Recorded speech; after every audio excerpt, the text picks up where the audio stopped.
सत्संगमम चलबते पुरुषो यदा वही। जब जीव के जन्म जन्मांतर कर्मांतर के एक साथ पुण्य पुंज उदित होते हैं, तब ऐसे आयोजन को करवाने का सौभाग्य, करने का सौभाग्य और कथा में गोता लगाने का सौभाग्य प्राप्त होता है। तो इस तिवारी परिवार को प्राप्त हुआ है, साथ में हम आप सबको प्राप्त हुआ है। तो आप समस्त भक्तों से निवेदन, यथाशीघ्र कथा प्रांगण में पधारें और परम पूज्य महाराज श्री के मुखार बिंदु द्वारा निःसृत शब्दों को अपने श्रवणेन्द्रिय के द्वारा हृदयस्थ करके अपने मानव जीवन को कृतार्थ करें। धन्यवाद, साधुवाद, परम पूज्य गुरुदेव भगवान।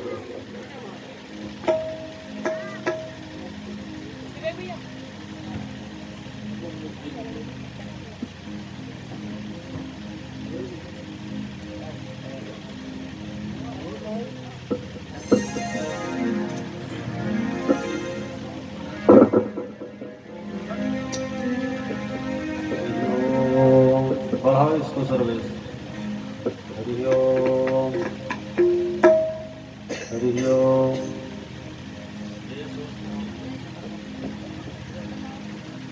हरि ओम श्रीराधे हरि ओम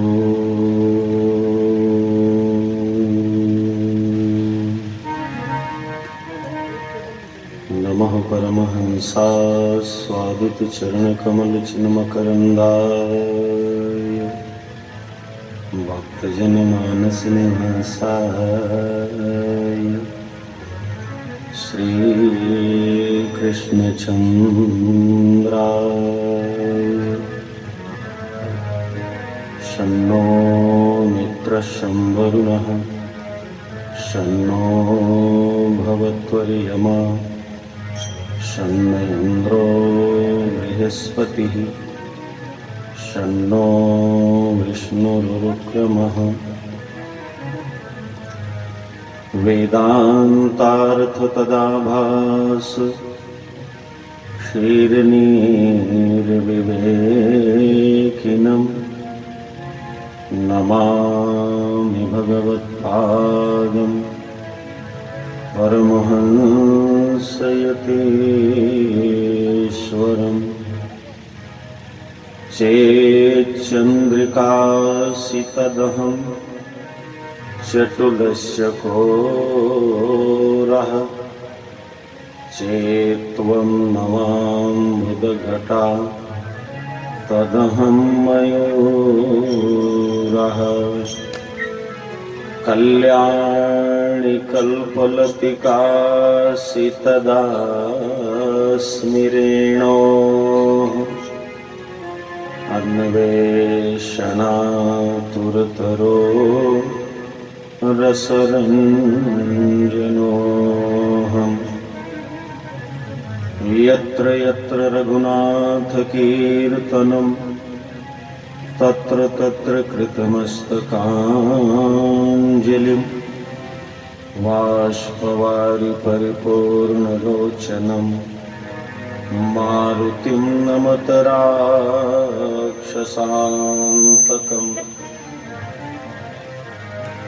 कान्तिः सितामृशति निन्दितशारदेन्दुर्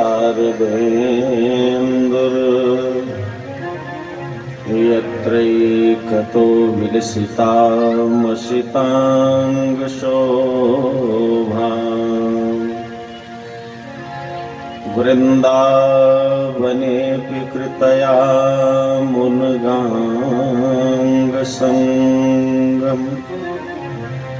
राधा मुकुन्दयुगलं तदहं नमामि शेषमुकुटकटिकाछनि करमुरली उर्माल यही बानिक मोरे मन बसो सदा बिहारी लाल। बोलिए वृंदावन बिहारी लाल की, श्री भागवत भगवान की, श्री व्यास भगवान की, श्री सुखदेव भगवान की, श्री हनुमान जी महाराज की।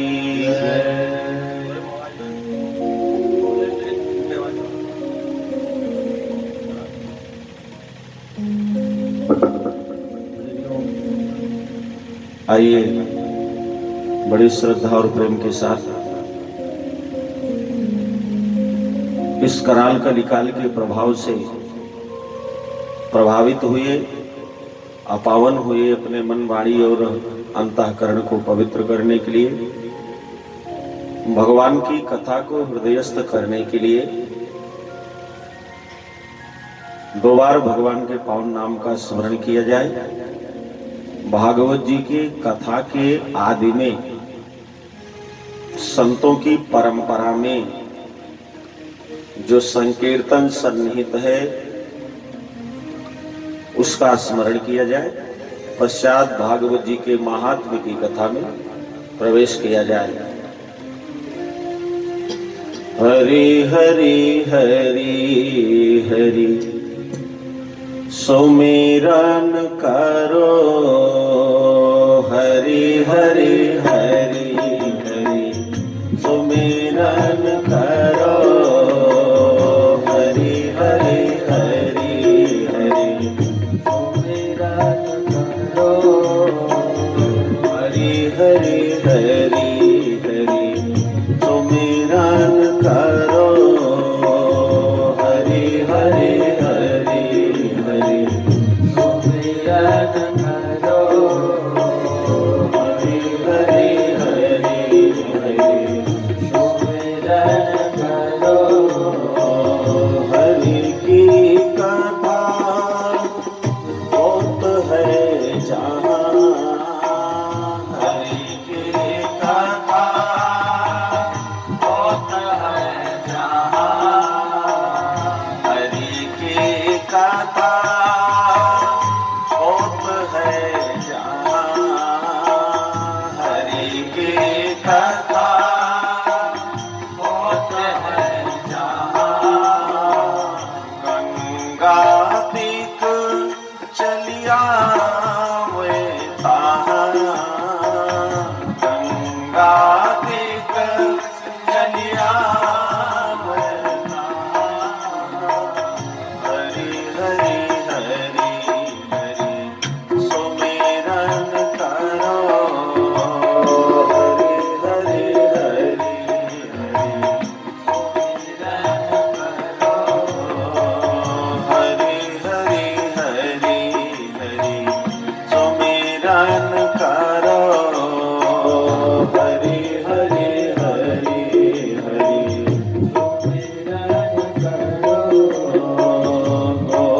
गोदावरी कहाँ चली आवे, गोदावरी कहाँ चली आवे, गोदावरी कहाँ चली आवे, गोदावरी कहाँ चली आवे।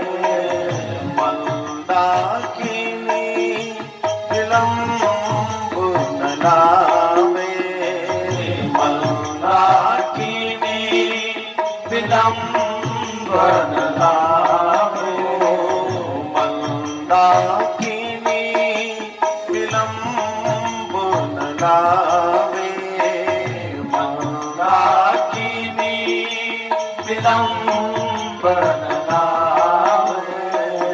हरि हरि हरि हरि सुमिरन करो, हरि हरि हरि हरि सुमिरन करो, हरि हरि हरि हरि सुमिरन करो,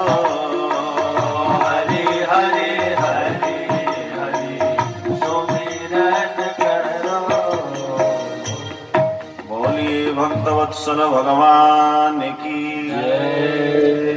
सच्चिदानंद रूपाय विश्वोत्पत्त्यादि हेतवे तापत्रय विनाशाय श्री कृष्णाय वयं नुमः।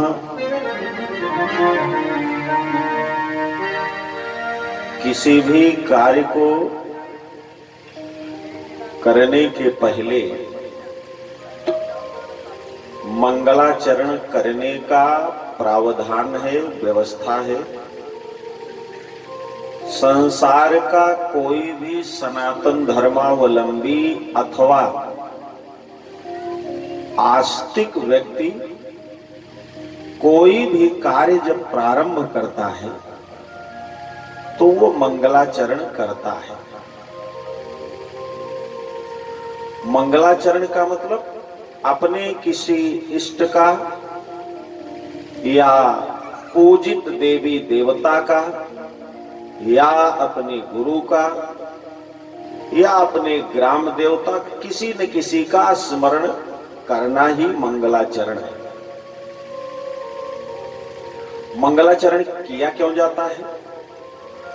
इसलिए कि विघ्न विघाताय कृतम मंगलम। जो कार्य मैं करने चल रहा हूं, जो कार्य मैं प्रारंभ कर रहा हूं, उस कार्य में जितने भी विघ्न हो वो समाप्त हो जाएं, इसलिए मंगलाचरण किया जाता है। जैसे हम आप कहीं किसी कोई यात्रा प्रारंभ करते हैं, घर से निकलते ही किसी देवी देवता का स्मरण कर लेते हैं, प्रणाम कर लेते हैं, तो गंतव्य तक निर्विघ्न रूप से पहुंच जाते, कोई विघ्न नहीं आता है। और लगता है हमारे तबला वाले भैया ने आज अपने घर से निकलते समय मंगलाचरण नहीं किया, इसलिए इनका बस जो है वो बिगड़ गया। और भागवत जी में देखिए प्रारंभ में ही मंगलाचरण है, कोई भी कार्य करेगा। व्यास जी 24 अवतारों में एक अवतार हैं, उन्होंने 18 पुराणों की रचना करी। प्रस्थानत्रयी पर उन्होंने भाष्य लिखे। महाभारत जैसा पंचम वेद जिसके ख्याति है, जो प्रसिद्धि है, ऐसा दिव्य ग्रंथ उन्होंने बनाया। लेकिन जब भागवत जी को प्रारंभ उन्होंने किया तो मंगलाचरण किया और भागवत जी के जो भगवान हैं उनका स्मरण किया, उनका स्तवन किया। और स्मरण क्या किया? सबसे पहले उन्होंने भगवान के स्वरूप का स्मरण किया। भगवान का स्वरूप कैसा है? इसलिए देखो, किसी में प्रेम आपका तभी बनेगा जब उसको आपने देखा हो, अथवा आपने नहीं देखा है तो कोई व्यक्ति उस व्यक्ति का गुण, उसका शील और उसका सौंदर्य यदि आपके सामने वर्णन करे तो उसमें प्रेम होगा। तो भगवान के स्वरूप का वर्णन व्यास जी ने किया कि हे संसार के लोगों, भगवान के स्वरूप को मैं तुम्हारे सामने वर्णन कर रहा हूं। और ऐसे दिव्य स्वरूप को श्रवण करने के बाद आगे भागवत जी के कथा में उनके प्रति निष्ठा बने, इसलिए व्यास जी ने भगवान के स्वरूप का स्मरण किया। कैसा है भगवान का स्वरूप? बोले सच्चिदानंद रूपाय। भगवान का स्वरूप कैसा है? बोले सच्चिदानंद स्वरूप है।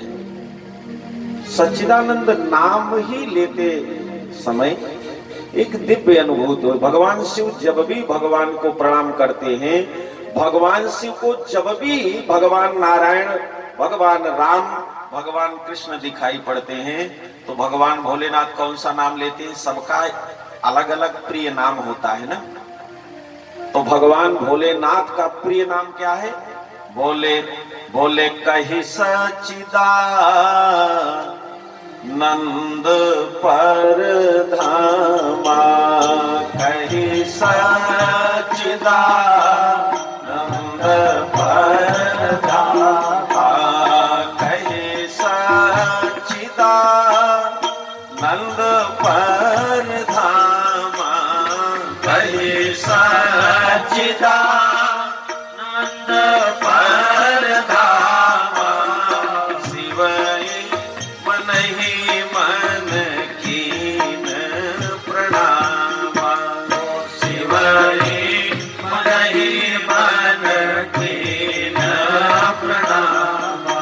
भगवान शिव सच्चिदानंद, और वही नाम भागवत जी के प्रारंभ में पहला शब्द है, बोले सच्चिदानंद रूपाय।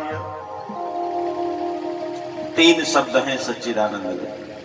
नंबर 1 सत, और दूसरा नंबर चित, और तीसरा नंबर आनंद। ये तीनों शब्द मिला करके सच्चिदानंद शब्द बनता है।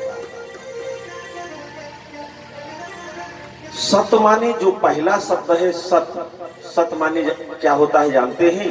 सत माने होता है भगवान का सत्य स्वरूप। भगवान का स्वरूप कैसा है? बोले परम सत्य स्वरूप है भगवान। भगवान के अलावा इस संसार में जो भी हमको आपको दिखाई पड़ रहा है या मिल रहा है वो सब मिथ्या है। ब्रह्म सूत्र में क्या कहा गया? ब्रह्म सत्यम, बाकी जगत मिथ्या है। मात्र परमात्मा ही सत्य है, बाकी सब कुछ असत्य है।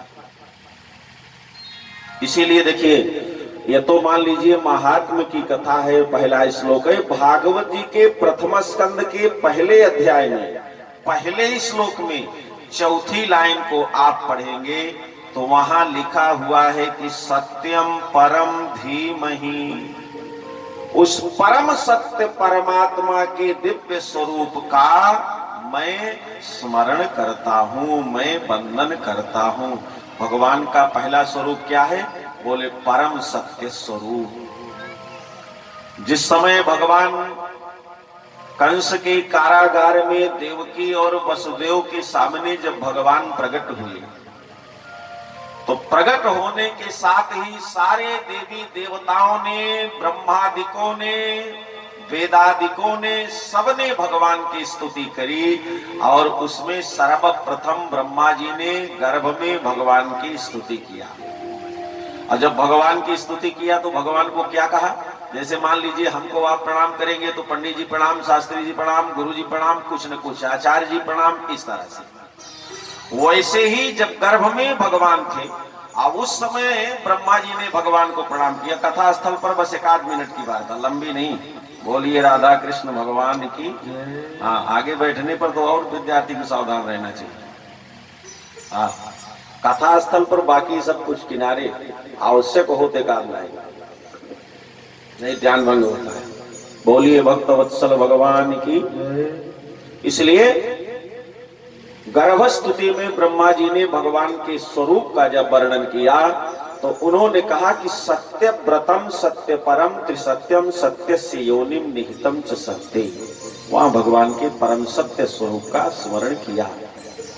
इसलिए मात्र परमात्मा का ही स्वरूप सत्य है, बाकी सब असत्य है। जैसे ये मंच कल नहीं था और 10 दिन बाद नहीं रहेगा, ये टेंट कल नहीं था 10 दिन बाद नहीं रहेगा। जो भी संसार में ये वृक्ष, ये वनस्पतियां, औषधियां, लताएं, घर, परिवार, व्यक्ति, वस्तु, जो भी आप देख रहे हो, हम ही आप आज के 10, 20, 50 साल पहले इस संसार में नहीं थे और 10, 20 साल 50 साल बाद नहीं रहेंगे। इसका मतलब हम लोग भी सत्य नहीं है।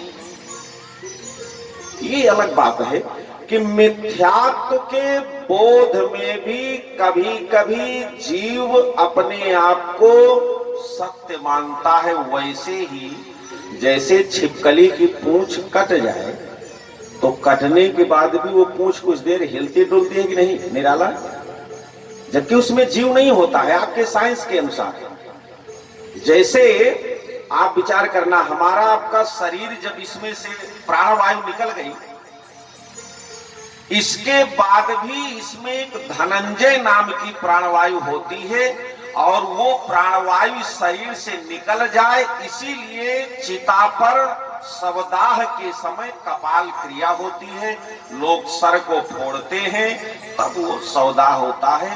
कहने का मतलब जैसे वो धनंजय प्राणवायु इस शरीर में है, इसके बाद भी ये स्थूल शरीर किसी काम का नहीं है।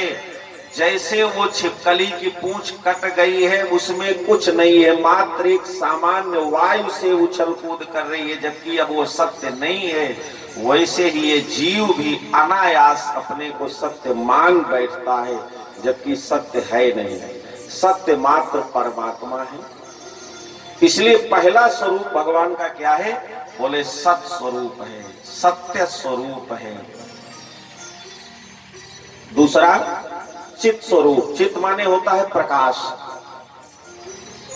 हमको आपको जैसे रात्रि में हम लोग बैठे हैं तो ये तमाम व्यवस्था करके और इसके प्रकाश से हम प्रकाशित हैं।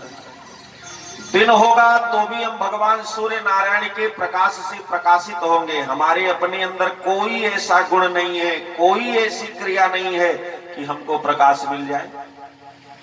और भी कुछ नहीं होगा, अंधकार रहेगा तो हम दीपक जला लेंगे, लैंप जला लेंगे, उसके प्रकाश से, अग्नि के प्रकाश से हम प्रकाशित हो जाएंगे। लेकिन हम लोगों के पास प्रकाश नहीं है। प्रकाश किसके पास है?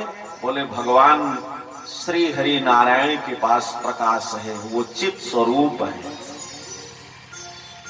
उन्हीं के प्रकाश से संपूर्ण जगत को सूर्य, चंद्रमा, अग्नि इत्यादि के द्वारा प्रकाश दिया जाता है। जैसे देखो थिएटर में गए हैं कि नहीं, सिनेमा हॉल में, मान लीजिए गए होंगे या नहीं गए होंगे तो मैं बता दे रहा हूं। सिनेमा हॉल में आप जाओगे तो वहां अंधकार ही अंधकार रहता है। अंदर में आप बैठ जाओ, सामने दीवार पर पर्दा लगा हुआ है, आप जहां बैठे हो उसके पीछे से एक प्रकाश पुंज उस पर्दे पर छोड़ा जाता है, और जैसे ही वो पीछे से प्रकाश पुंज, प्रकाश राशि उस पर्दे पर पड़ती है, अब तैसे ही वो पर्दा प्रकाशित हो उठता है और उस पर चलचित्र अपने आप चलने लगता है, उसमें फिल्म आने लगती है। वैसे ही इस संसार में हम आप भी पर्दे की तरह हैं, कोई शक्ति नहीं, हमारी अपनी कोई सत्ता नहीं। जैसे ही पीछे से चित स्वरूप परमात्मा का प्रकाश हमारे जीवन में आता है, तैसे हम लोग प्रकाशित हो उठते हैं, चलने लगते हैं, उठने लगते हैं, बैठने लगते हैं, नौकरी करने लगते हैं, बिजनेस करने लगते हैं, व्यापार करने लगते हैं, लड़ाई झगड़ा करने लगते हैं। संसार के तमाम उपक्रमों में हमारी प्रवृत्ति बन जाती है। कब तक? जब तक वो प्रकाश पुंज है। जैसे ही वो बंद हुआ तैसे पर्दा, सिनेमा सब बंद। इसलिए हम आप चित स्वरूप नहीं है, हम लोग तुम्हारा एकदम अंधकार स्वरूप हैं। इसीलिए वेदांत ने क्या कहा? यहाँ प्रिंसिपल साहब बैठे होंगे, नहीं बैठे होंगे तो कल बैठ जाएंगे। उन्होंने पढ़ाया है आप लोगों को कि तमसो मा ज्योतिर्गमय। क्यों पढ़ाया इसको? इसलिए कि हमारा स्वरूप जो है वो तमसावृत है। हम लोगों का स्वरूप जो है वो जानते हैं कैसा है? एक कोई धारावाहिक आता था, अब मुझे पता नहीं उस धारावाहिक का नाम, उसमें एक बहुत कुरूप सा व्यक्ति आता है, भूत की तरह उसका स्वरूप है, और वो कहता था कि अंधेरा कायम रहेगा। मैंने सुना था किसी के मुख से या टीवी में ही सुना होगा, मुझे स्मरण में नहीं है, सब पुरानी बातें हैं। लेकिन वो क्यों कहता है अंधेरा कायम रहेगा? इसलिए कि संसार के जितने लोग हैं ये सब तमसावृत हैं, और आप प्रकाश की तरफ ना आओ, भागवत जी की तरफ ना आओ, इसीलिए जितने विघ्न हैं वो सब कहते हैं अंधेरा कायम रहेगा। और अंधेरा कायम न रहे इसीलिए प्रिंसिपल साहब ने आप सब लोगों को पढ़ाया कि तमसो मा ज्योतिर्गमय, जो अंधकार है वो प्रकाश में परिवर्तित हो जाए, वो प्रकाश की तरफ आपका जीवन चला जाए, क्योंकि प्रकाश स्वरूप मात्र परमात्मा है। पहला स्वरूप भगवान का सत्य स्वरूप, और जिस दिन आपके जीवन में सत्य आएगा उसी दिन आपके जीवन में प्रकाश अपने आप हो जाएगा। प्रकाश का मतलब जानते हैं? प्रकाश का मतलब ज्ञान, अंधकार का मतलब अज्ञान। अभी हम लोग अज्ञान से, मोह से, माया से, वासना से आवृत हैं, और जिस दिन प्रकाश आ जाएगा, ज्ञान मिल जाएगा, उसी दिन ये जीव महाराज परम शुद्ध हो जाएगा। इसलिए दूसरा स्वरूप भगवान का वो चित स्वरूप है, क्योंकि जिस समय भगवान राम वाल्मीकि जी के आश्रम में पहुंचे और वाल्मीकि जी महाराज से हाथ जोड़ दिया, बोले सरकार 14 वर्ष के लिए वनवास में आया हूँ और 14 वर्ष हमें कहाँ रहना है, आप मुझे स्थान बता दीजिए। वाल्मीकि जी ने कहा कि राम जी आप तो संसार के कण कण में व्याप्त रहते हो भैया, हम आपको कौन सा स्थान बतावें, हम आपको कुछ नहीं बता सकते। मैं तुम पूछो मैं रहूं का, मैं पूछत सकचाऊं और जह न हो तह देव कई तब तुम्हें दिखावा उठाऊं। हर जगह तो आप हो, आपको कौन सा स्थान हम बताएं। राम जी ने कहा नहीं नहीं ऐसा नहीं, मैं नर रूप में आया हूं, आप संत हो तो आप कुछ बताओ हमको कि कहाँ रहे। तो वाल्मीकि जी हंस पड़े, बोले सरकार आप संसार के स्वामी हो। अरे बोले आप संसार के स्वामी की बात करते हो, मैं अयोध्या का स्वामी बन ही नहीं पाया, एक मंथरा के कारण आप संसार का स्वामी बना रहे हो। वाल्मीकि जी ने कहा मैं पहचानता हूं आपको, सारी दुनिया को आप भ्रमित कर सकते हो, मुझे नहीं। राम जी ने कहा कैसे आप पहचान गए। बोले आपके शरीर को देख करके पहचान गया। बोले शरीर में मेरे क्या है। बोले शरीर में आपके ये है कि चिदानंदमय देह तुम्हारे, चिदानंदमय देह तुम्हारे, चिदानंदमय देह तुम्हारे, चिदानंदमय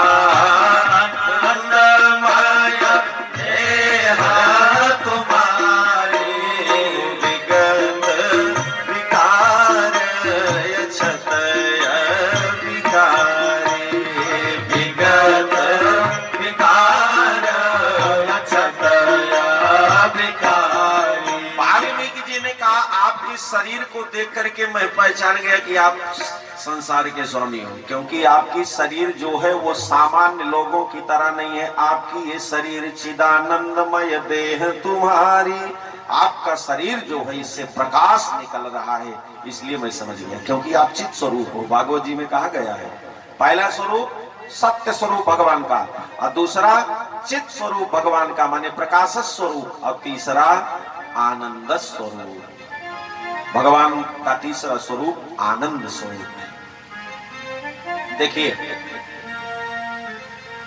सामान्यतया आनंद और सुख को लोग एक ही श्रेणी में रख देते हैं, जबकि श्रेणी एक है नहीं। भागवत जी के तृतीय स्कंध में जहां संसार की सृष्टि का उपक्रम है, वहां पर सुख के साथ किसकी उत्पत्ति हुई, दुख की। यदि आज हमको सुख मिला है तो कल दुख मिलेगा, क्योंकि दोनों का जन्म एक साथ में है। आज यदि अभी रात्रि है तो दिन होगा ही होगा, क्योंकि दिन और रात्रि, दिवा और रात्रि, इनका जन्म एक साथ है। यदि मेरा जन्म हुआ है तो मृत्यु अवश्यम भावी है, ये सुनिश्चित है, ये मिटाई नहीं जा सकती, क्योंकि जन्म और मृत्यु एक साथ आते हैं। सुख मिला है तो दुख मिलेगा, सुख का उल्टा दुख है, जन्म का मृत्यु है, हानि का लाभ है, दिन का रात्रि है, लेकिन आनंद का उल्टा कुछ है। एक पढ़े लिखे नौजवान ने हमसे कहा पंडित जी है, हमने कहा कौन सा है, आनंद का उल्टा बताइए। तो उन्होंने कहा कि ब्रह्मानंद। तो हमने कहा नहीं नहीं आप सही नहीं समझ पा रहे हो, या तो समझ करके सही उत्तर नहीं दे पा रहे। बोले क्यों। हमने कहा आनंद अपने स्थान पर अभी भी विद्यमान है, उसके पहले आपने ब्रह्म शब्द लगा दिया, ब्रह्मानंद हो गया।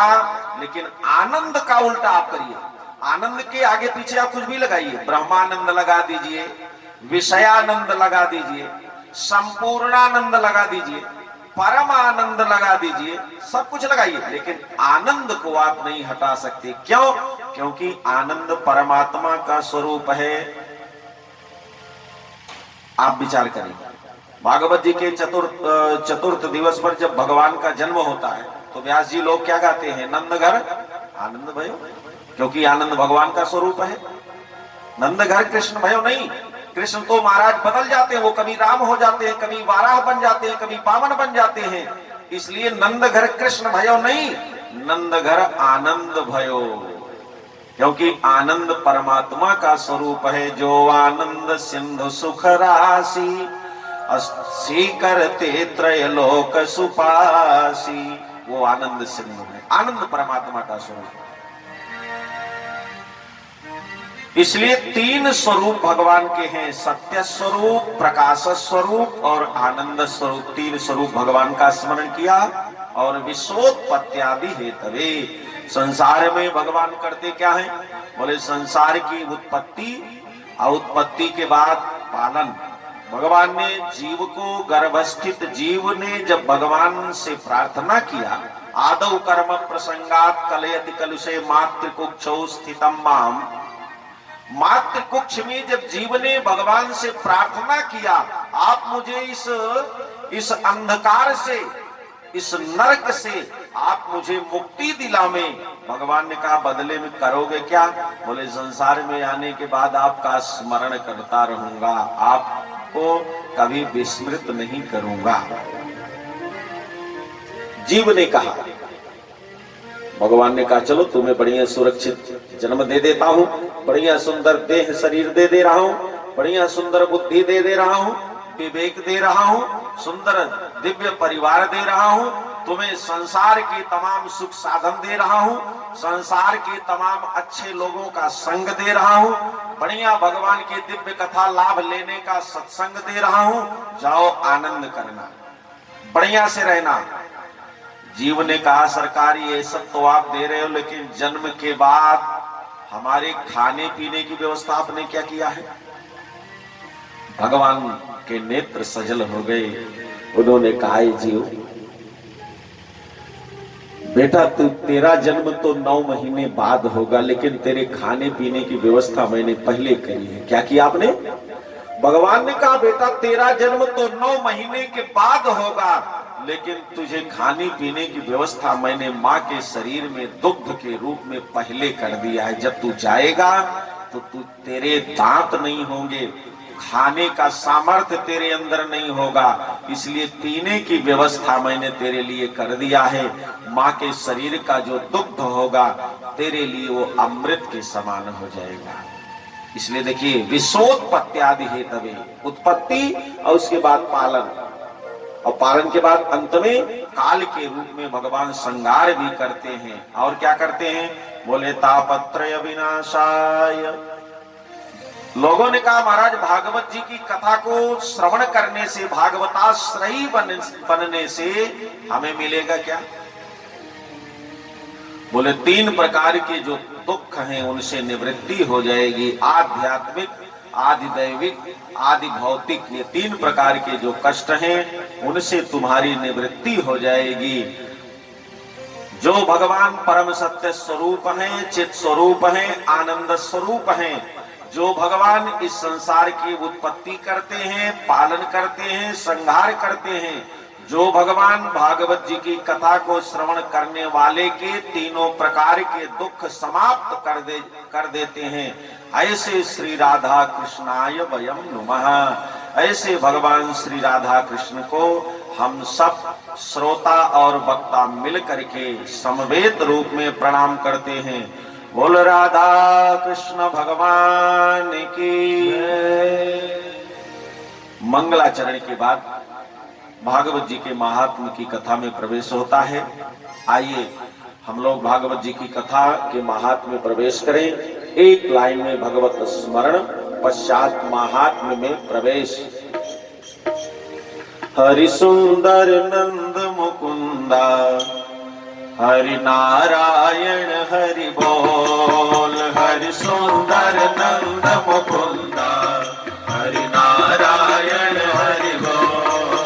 हरि सुंदर नंद मुकुंदा, हरि नारायण हरि बोल। हरि सुंदर नंद मुकुंदा, हरि नारायण हरि बोल। हरि सुंदर नंद मुकुंदा, हरि नारायण हरि बोल। हरि सुंदर नंद मुकुंदा,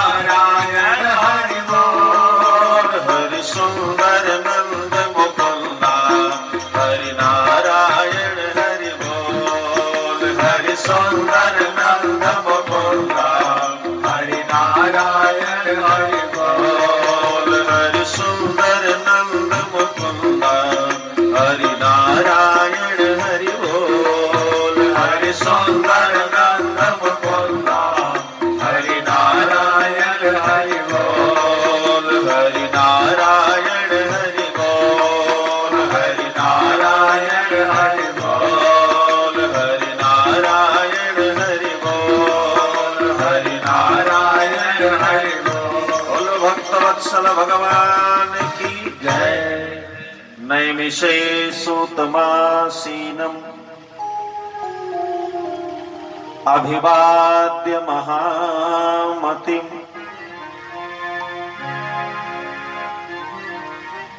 भारतीय सनातन की परंपरा में कथा का उद्गम स्थान नैमिषारण्य तीर्थ को माना जाता है और नैमिषारण्य क्षेत्र में सूत जी महाराज अपने आसन पर आसीन हैं, व्यास आसन पर। अच्छा देखिए, सूत जी महाराज वो व्यास आसन पर ही रहते हैं। नित्य क्रिया के अलावा जब भी आप उनको देखोगे तो व्यास आसन पर ही रहते हैं। क्यों? इसलिए कि ब्रह्म पुराण में भगवान रोमहर्षण का ब्रह्मा जी से जो संवाद है, वहां ब्रह्मा जी ने रोमहर्षण जी को बताया, बोले बात यह है, अपने संपूर्ण जीवन में कथा, अपने संपूर्ण जीवन को कथामय बना लेना ही सूत की संज्ञा है। सूत किसी व्यक्ति का नाम नहीं है। सूत कई हुए हैं। अपने भागवत जी के अनुसार 18 सूत अभी तक हुए हैं। आइए, रोमहर्षण जी के पुत्र हैं। भगवान सूत जी अपने व्यास आसन पर आसीन हैं और 88,000 शौनकादि महात्मा एक साथ एक समय में एक स्थान पर नैमिषारण्य में पहुंचे और जैसे ही 88,000 महात्माओं को देखा तैसे ही सूत जी महाराज परम प्रसन्न हो गए। आनंदाश्रु उनके नेत्रों से प्रवाहित होने लग गया और उन्होंने कहा, महात्माओं आप सब लोग पधार गए हो, इसलिए अब हम लोग भगवान की दिव्य कथा का अनुपान करेंगे और सत्संग का लाभ लेंगे। भगवान की कथा कहने का लाभ मुझे और श्रवण करने का लाभ तुम लोगों को मिलेगा। सूत जी महाराज ने कहा और जैसे कहा तैसे ही शौनकादि ऋषियों ने हाथ जोड़ करके विनम्रता पूर्वक निवेदन किया।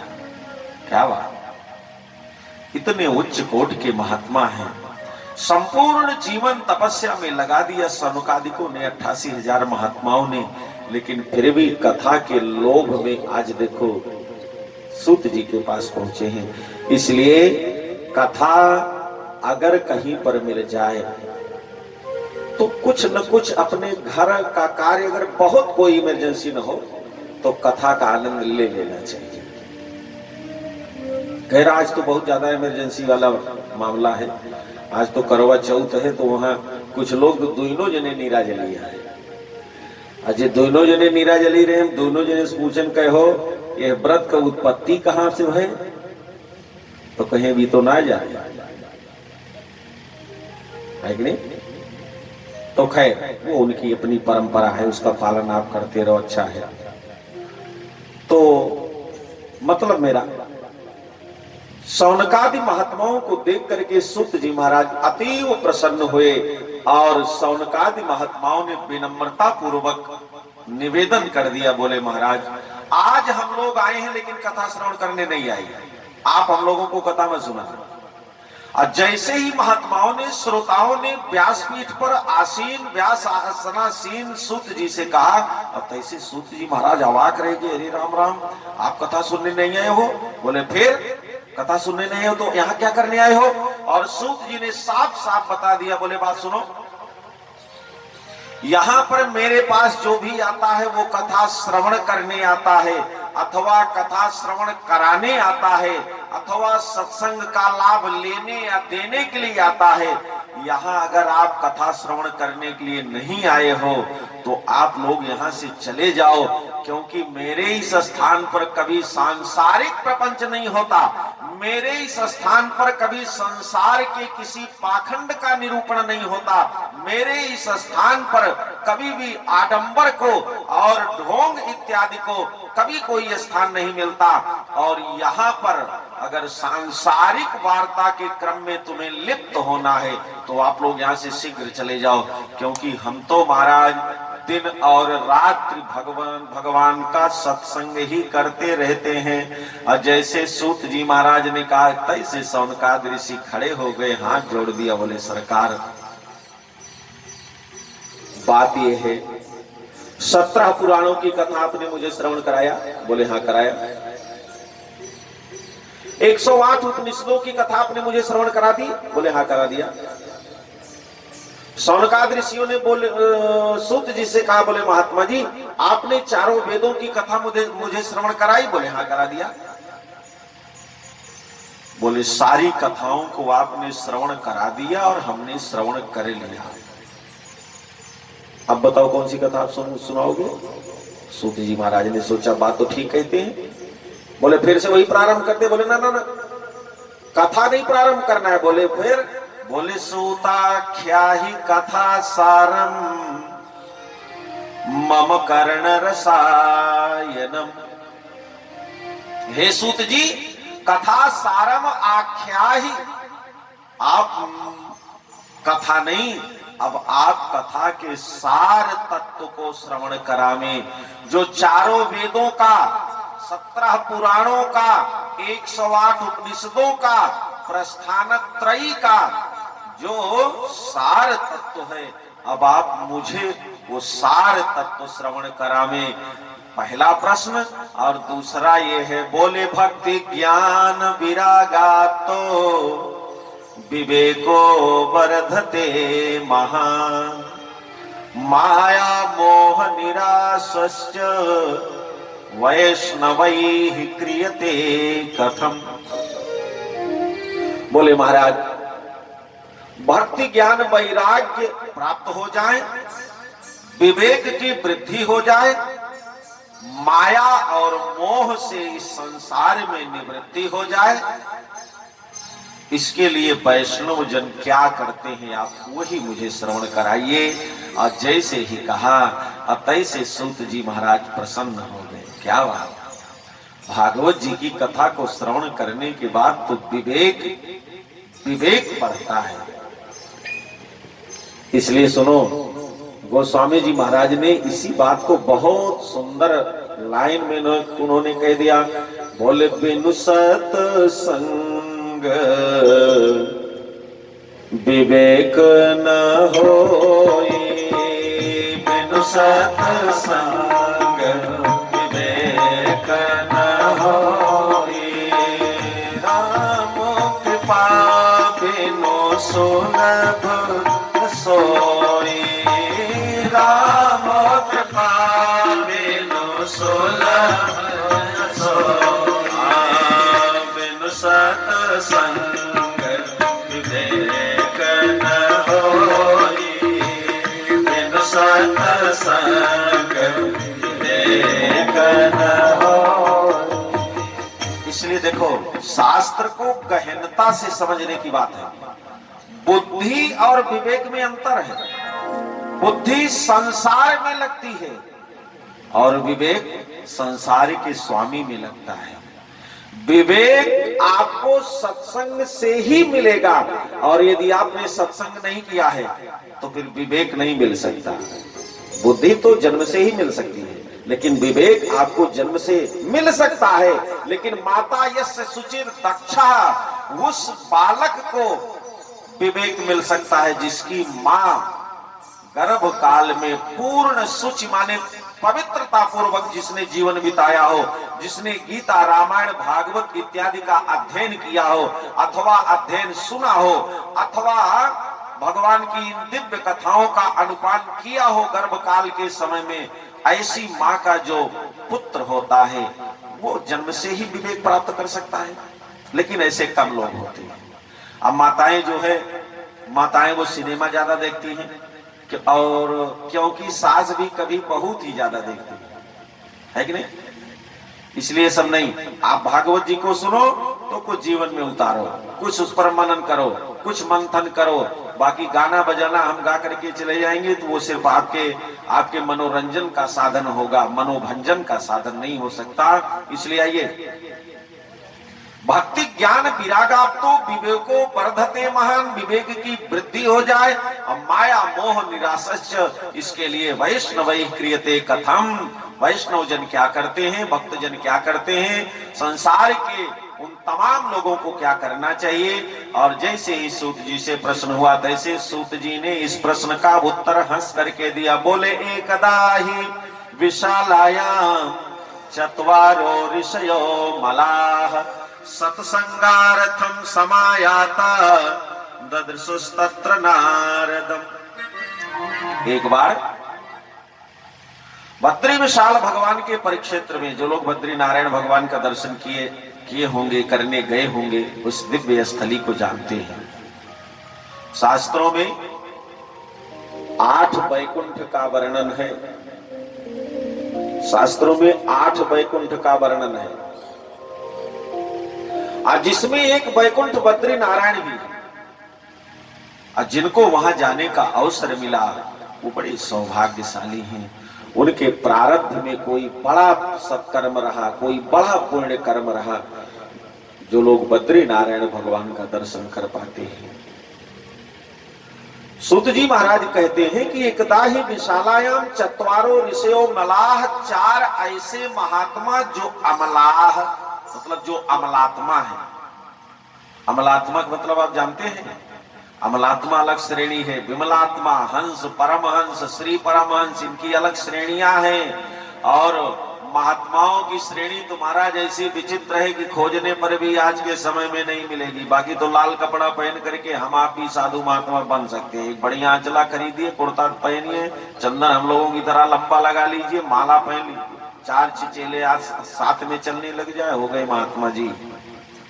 लेकिन चत्वारो ऋषयो मलाह, वो 4 महात्मा जो अमल हैं, जिनकी आत्मा मल रहित हो गई है, काम क्रोध मोद मोह लोभ ये सारे समाप्त हो चुके हैं, ऐसे 4 महात्मा सनक सनंदन सनातन सनत कुमार, ये 4 महात्मा दिखाए वहां पर पहले से विद्यमान है। और सत्संगार्थम समायाता ददृशुस्तत्र नारदम, सत्संग के लिए आते हुए नारद जी को उन महात्माओं ने देखा। लेकिन आज उन महात्माओं ने नारद जी को देखा तो बड़ा आश्चर्य हुआ। ओहो, नारद जी की एक अपनी अलग पहचान है। नारद जी को जब भी आप देखोगे तो वो हंसते मुस्कुराते आपको मिलेंगे। नारद जी को आप जब भी देखोगे तो वो श्रीमन नारायण नारायण का संकीर्तन करते हुए आपको मिलेंगे। नारद जी को जब भी आप देखोगे तो वो परमार्थ पथ के जो पथिक हैं उनको सही मार्ग बताते हुए मिल जाएंगे। लेकिन आज भागवत जी में जब नारद जी को 4 महात्माओं ने देखा तो नारद जी का वो स्वरूप नहीं है। नारद जी आज हंस नहीं रहे हैं बल्कि रो रहे हैं। उनके आंखों में आंसू भरे हुए हैं, मुखमंडल दीन मलिन हो रहा है, एकदम सर नीचे किए हुए हैं। आज उनकी पीड़ा पर श्रीमन नारायण नारायण भी नहीं बज रहा है।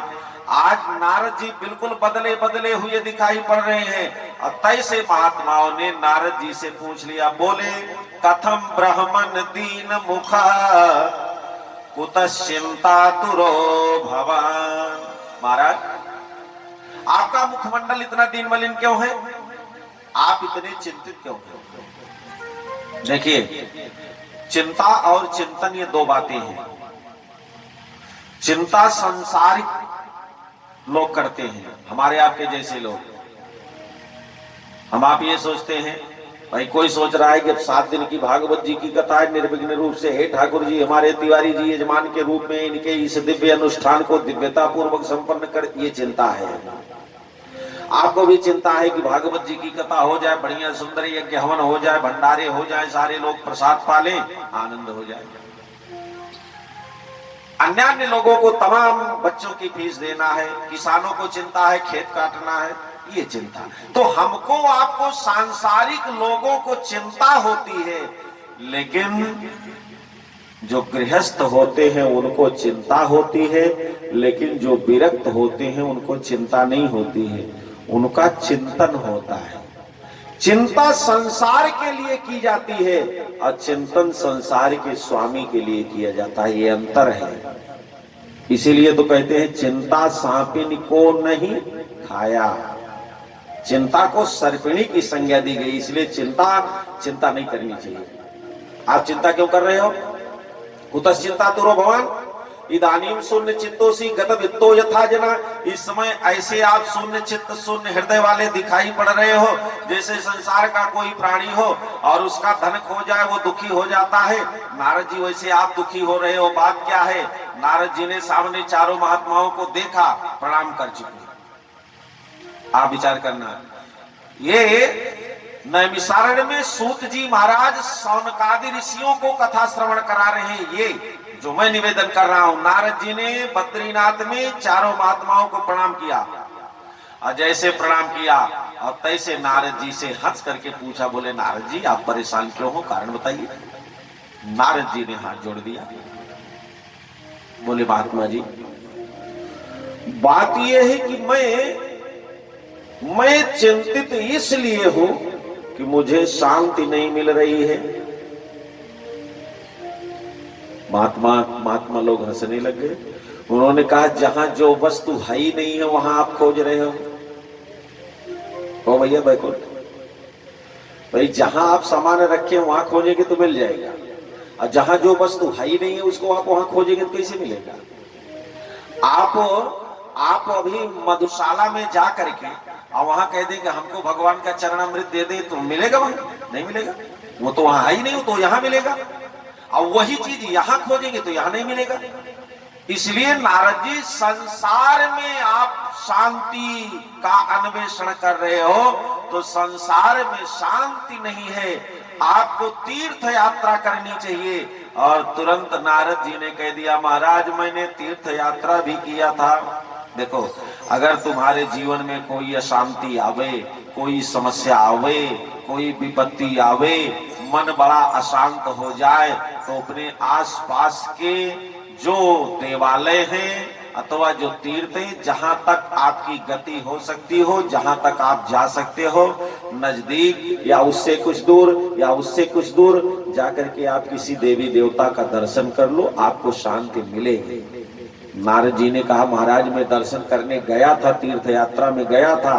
बोले कहाँ गए थे? बोले हरिक्षेत्रम, कुरुक्षेत्रम, श्रीरंगम, सेतुबंधनम, पुष्करम च प्रयागम च काशीम गोदावरीम तथा। बोले महाराज सारे तीर्थों में मैं चला गया और हर जगह मैंने दर्शन किया, तीर्थ यात्रा का आनंद लिया। तो बोले तीर्थों में भी आपको शांति नहीं मिली? बोले नहीं मिली। क्यों नहीं मिली? बोले इसलिए महाराज कि तीर्थों में पाप करने वाले लोगों का अधिक वास हो रहा है तीर्थों में। अब ज्यादातर लोग तीर्थों में जाते हैं तो सेल्फी खिंचाने के लिए जाते हैं, है कि नहीं? और दर्शन करने कम जाएंगे, और इसी टेढ़ी आंखें करके उसमें 10-5 मिनट उसी में लग जाता है, सेल्फी में। अब आप विचार करो, बहुतायत लोग यहाँ आएंगे सेल्फी लेने के लिए, मुंह उधर कर लेंगे और इधर पीठ कर लेंगे। अब आप विचार करो, ये अधर्म नहीं हुआ प्रिंसिपल साहब? भगवान की तरफ आप पीठ कर रहे हो तो। इसलिए नारद जी ने कहा, बोले महाराज तीर्थों में पाप करने वाले, अधर्म करने वाले लोगों का आना जाना अधिक हो रहा है, उनका निवास अधिक हो रहा है। इसलिए तीर्थ सारस ततो गतः, इसलिए तीर्थों का सार चला जा रहा है और मुझे वहां शांति नहीं मिली। नारद जी ने नारद जी की बात को सुनकर के महात्माओं ने कहा चलो कोई बात नहीं, अगर ऐसा है तो तीर्थों में बहुत सारे कथावाचक लोग कथा करते रहते हैं, आप उन कथावाचकों के पास जाकर के और भगवान भागवत जी की दिव्य कथा को श्रवण कर लेते, आपको शांति मिल जाती भागवत जी की कथा को श्रवण करने के बाद। तो नारद जी ने कहा महाराज मुझे कथावाचकों की कथा श्रवण से भी शांति नहीं मिली। बोले क्यों नहीं मिली? बोले इसलिए नहीं मिली महाराज कि श्रीमद् भागवती वार्ता